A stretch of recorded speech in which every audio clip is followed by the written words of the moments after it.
When Paulo Coelho was a teenager in Brazil, he knew that he wanted to be a writer someday, but his parents did not approve. His parents also thought that he was too introverted and stubborn, so believe it or not, when he was 17, they had him committed to a mental hospital. He escaped from that mental hospital 3 times until he was released at the age of 20. And thereupon, he entered law school at his parents' request, but very soon dropped out to travel the world. And during a 500-mile-plus pilgrimage walk in northwest Spain, Paulo Coelho had an awakening that led him to write his first book.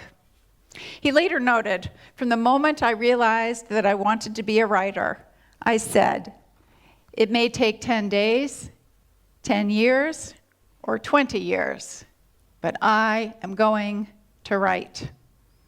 I started by writing songs. I started writing articles for newspapers.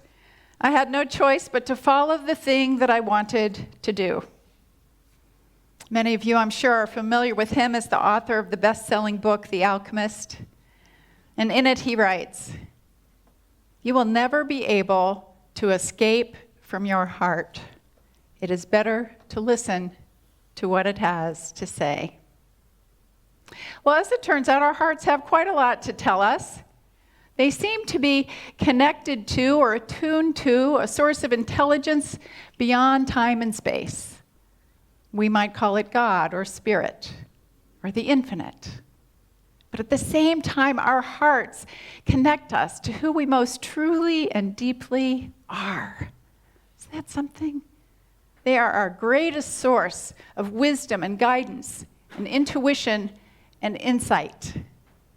Well, now scientists are telling us that our hearts are even more intelligent and powerful than we ever imagined.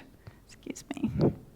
In their book, The Heart Math Solution, Doc Childre and Howard Martin write this: "We now have scientific evidence that the heart sends us emotional and intuitive signals to help govern our lives. Instead of simply pumping blood, it directs and aligns with many systems in the body so they can function in harmony with one another. And although the heart is in constant communication with the brain, we now know that it makes many of its own decisions." Yes, it's true. The heart has a mind of its own. You might have had a sense of that in your past. In the 1970s, researchers John and Beatrice Lacey discovered that although the brain sends orders to the heart through the nervous system, the heart doesn't always obey. Rather, the heart seems to have its own distinct logic, and under certain circumstances, it thinks for itself. Further, the Lacey's discovered that the heart doesn't just receive messages from the brain, it sends messages to the brain. That the brain not only understands, but obeys. Isn't this so different from how we usually think of the hierarchy within us? Well, in 1991, a pioneering neurocardiologist named Dr. J. Andrew Armour went even further. He found that the nervous system within the heart is sophisticated enough to qualify as a little brain in its own right. That's right. Doesn't this blow your mind? The heart is its own brain. Little, what? In the 90s. Well, it's always had it, but we just learned. So this heart brain is an intricate network of at least 40,000 neurons or nerve cells, as many as are found in the information hubs in this brain. It also has neurons, neurotransmitters, proteins, and support cells. The heart's brain can learn, remember, feel, and sense. It helps regulate the body's autonomic nervous system and also contributes to higher thought and reasoning. Our hearts are not only brilliant, they are extremely powerful. The electromagnetic field generated by the heart, through which it transmits energy and information, and yes, there it is for you to see. This is the most powerful energy field produced by the body. It is about 5,000 times stronger than the electromagnetic field generated by the brain. The heart's electromagnetic field not only permeates every cell in our bodies, it also radiates outside of us. It can be measured up to 8 to 10 feet away with sensitive detectors called magnetometers, which is another way of saying, is my mic okay? We doing okay? Good, okay. Which is another way of saying that people feel our vibe. I mean, if you can think of that picture, right? People feel our vibe and we feel theirs, which explains when you sometimes walk into a room and you immediately feel uplifted by the positive vibration of the people there, which to me is a lot how it feels in here on a Sunday. Or similarly, or actually conversely, sometimes you walk into a room and you feel like, something's not right here, right? It feels like people are a little bit at odds with each other, even though on the surface everyone looks fine. Basically, we're picking up on their energy fields. Well, you would think with having this powerhouse intelligence right at the center, that we would be guided by it in every decision and action we make. But that is not the case. We tend to value the head more than the heart, isn't it true, right? We tend to gravitate toward logic and reason. And often we dismiss intuition because it seems kind of random or maybe inappropriate or sometimes even a little scary. If we're faced with a major decision in life, what do? We sit down and we weigh out the pros and cons, and then we make the most rational choice. But how many times have you made a logical decision and later said to yourself, I wish I would have, if only I had listened to my heart? Yeah. Now let me just be clear about this. When I say listen to your heart, I'm not saying to indulge every wild idea or crazy kind of craving you have. Oh, but I really, really want. I'm not talking about that.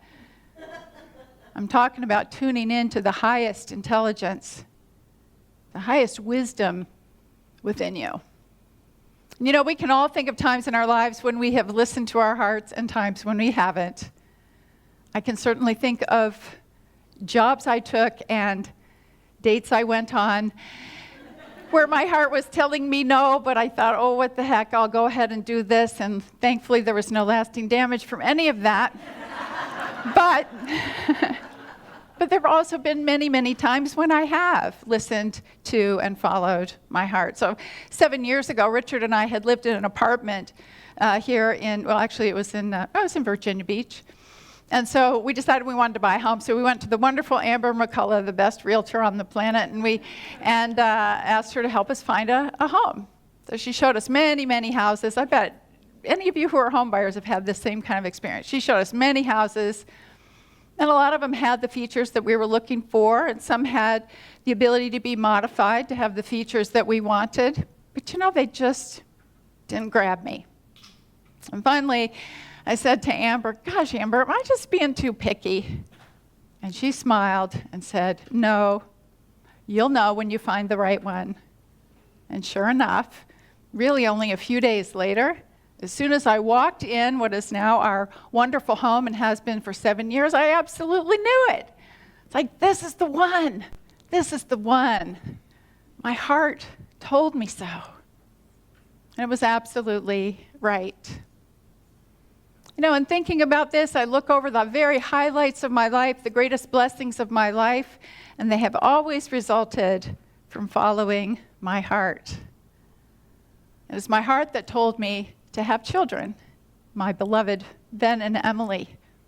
My heart led me to actually pursue and then marry my beloved Richard. It was my heart that told me to leave my corporate career and go into ministry. And my heart led me here to Unity Renaissance, a place I fell in love with the minute I walked in the door. You see, you know this feeling.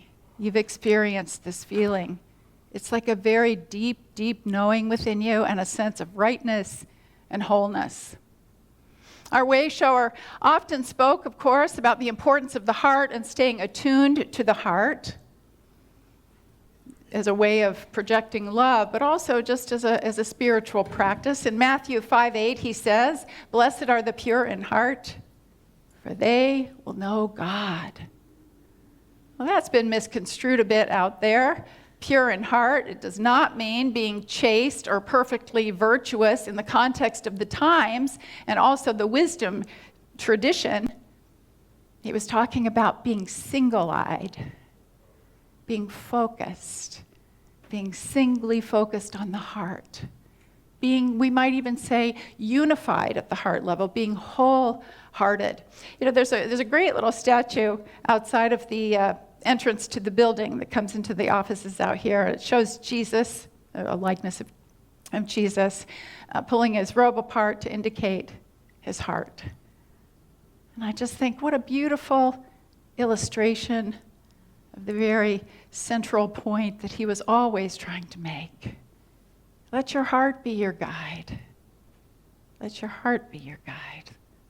And love one another. Nevertheless, in this very fast-paced and sort of logic-driven life that we lead, how can we remember to connect to the heart? How can we rediscover the wisdom of the heart that we may have been ignoring? Well, there's a great technique. This is really if you're faced with a difficult decision and you're trying to kind of weigh it out. So this is a technique that's described in a book called Heart Intelligence. And the woman who wrote this is, not the book, but this chapter, her name is Deborah Roseman. And she talks about how she, in the 1970s, how she was teaching psychology to adults. And she said she had this one exercise she would do if a student was facing a sort of a key issue or a decision about a relationship or a career. She would do the following. She would take 2 pillows and put them on the floor, one to represent the head and the other to represent the heart. Then she would have the student go sit on the pillow that represented the head and speak aloud what her head wanted to say about this particular issue to her heart. And then the student would go over and sit on the other pillow and share what the heart wanted to say to the head. And would continue alternating in this fashion for a couple of times. And she said it was remarkable that sometimes it seemed almost like there were 2 completely different people speaking from each of these perspectives. But she also said after 3 or 4 times, she would notice a palpable shift, that the student would begin to sort of settle into their heart wisdom. Everybody in the class would notice it, that there was a shift in the depth of what they were sharing. There was a shift in the quality of energy that was coming through them. And each time, she said, the student, through this kind of intuitive tuning in, but also combining the input from the head and the heart, they would either come up with how to solve or decide the situation, or at the very least, they would be clear on their next step. She said this happened so often that I was convinced that the heart was accessing another intelligence. Oh, yeah, of course it was. Of course it was. You see, our heart wants us to hear it. It wants us to tune in. So the next time you are faced with a difficult decision, you, of course, may try this technique. Put 2 pillows on the floor, sit on one, then the other, head, heart, head, heart, head, heart, until you come to sort of the truth, really. If you don't like getting up and down that much, picture a few of you, or me. Anyway, you could just take out a piece of paper and write out the conversation. Here's what your head says about this. Here's what your heart has to say. Keep going back and forth until you gain clarity. Well, there are certainly other ways to tune into the wisdom of the heart if we aren't facing a critical decision, but just as an ongoing spiritual practice. So here are a few simple ideas for you. Simple practices to connect with your heart's wisdom. And the first one is, make time for peace and quiet. It doesn't have to be a really long time. Just make time for peace and quiet, because the heart can be heard best in the silence. Next, bring conscious awareness to your heart. Think about your heart. Send it some love. Tune into it. One way you can do this is imagine breathing in and out. through your heart space. You know, that is a pretty remarkable technique, even when you're out driving around or you're getting frustrated, whatever it might be. It immediately shifts your perspective. It makes you feel as though Spirit is breathing you. And third, and this really comes from heart math, is to come into coherence through loving thoughts. This is really about opening your heart now that you've made the connection. And the typical way of doing that is to bring into your mind some thoughts of love, or care, or appreciation. Even just thinking those things, don't you feel a warmth start to fill you? Yeah. So you stay on that in order to come into what a heart math calls coherence, which is essentially alignment and harmony and balance, body, mind, and spirit. And finally, once you're in that coherent state, you can do this. If you're ready. What do you want me to know? What do you want me to know? And then listen. Like really listen. You may even want to write down what you hear. When we tune into this incredible intelligence of the heart, we begin to experience a great increase in love and compassion and non-judgment and tolerance, patience, and forgiveness. It is absolutely a gateway to all of these spiritual gifts. So once we open our hearts, the task then is to keep them open, or as the song says, live with your heart wide open. What that means is you go out into the world and you see through the eyes of your heart. You make a conscious effort to soften your gaze instead of looking for differences or succumbing to judgment, to seek reason to feel compassion.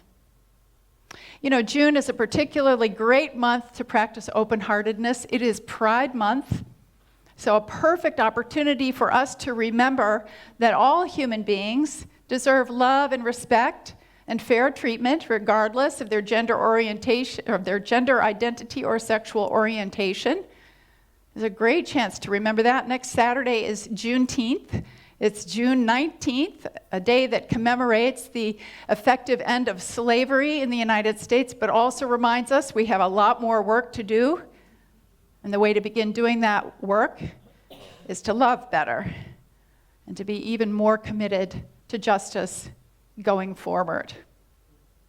You know, following your heart isn't necessarily the easy path. Sometimes it takes a great deal of courage to listen to your heart and follow. But as Paula Coelho tells us, you will never regret it. He says this, from the moment you are following your heart, your life will be full of wonders. Synchronicities happen. Miracles happen. People show up. The exact person you need to talk to today shows up right in front of you. Haven't you had that happen? It's amazing. Or the person who has an answer to your question calls you out of the blue. When you're living with an open heart, miracles happen, and you don't have to create them from a sense of effort. They just happen effortlessly. I have found all of this to be absolutely true. So even though following your heart may not necessarily be the easy path, it is the only way to truly live, and it is the only way to live true to who you most deeply are. However daunting the journey may seem, you embark on it as a whole person, aligned and in integrity, with Spirit guiding and supporting you every step of the way. And really, what more could we ask for? Let's turn now to our meditation.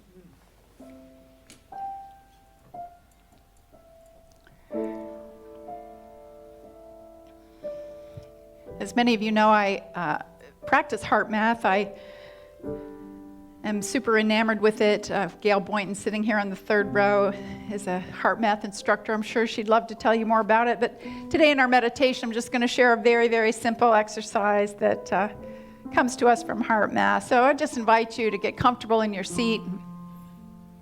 Breathe in deeply. And let it go. Just feel Mother Earth supporting you. Feel how right it is to be right where you are. Breathe in one more time. And as you release, feel your body relax. From the top of your head, just relaxing very easily,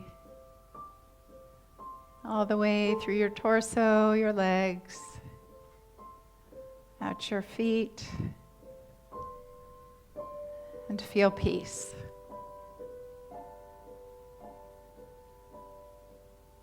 And just breathe into the sense of ease and grace.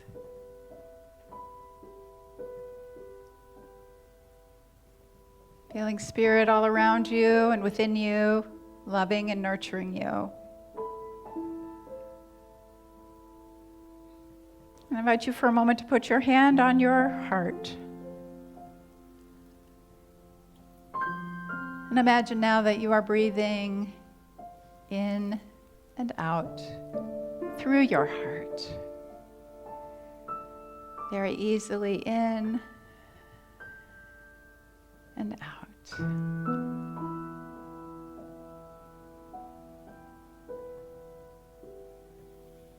And exhale a little more deeply than you inhale to relax even more. Your sweet, precious heart. Breathe in through it and breathe out. And now on each in-breath, feel yourself breathing in ease, and love, and compassion. And breathing it in as surely as a thirsty flower drinks in the rain.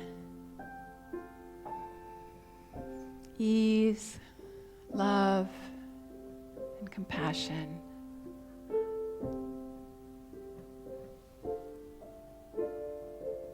You can put your hand back in your lap and just enjoy the steady rhythm of breathing in love, ease, and compassion.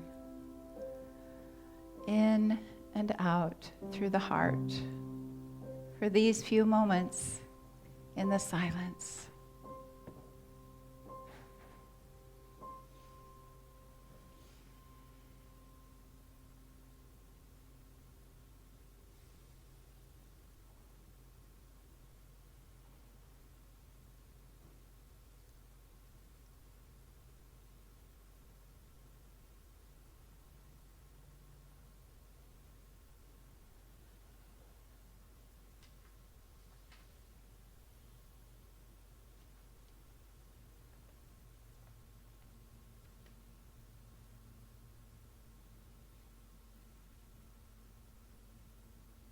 Take a moment now to send a little thank you to this big, beautiful, brainy, loving heart of yours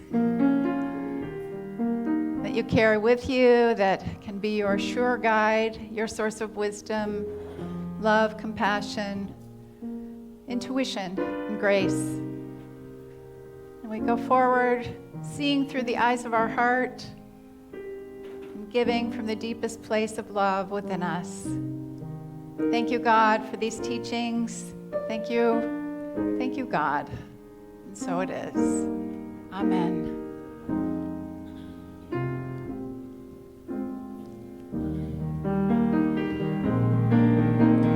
Flow, Spirit, flow through me as I open up to be an expression of your unfolding peace. Show, Spirit, show through me as I open up to be an expression of your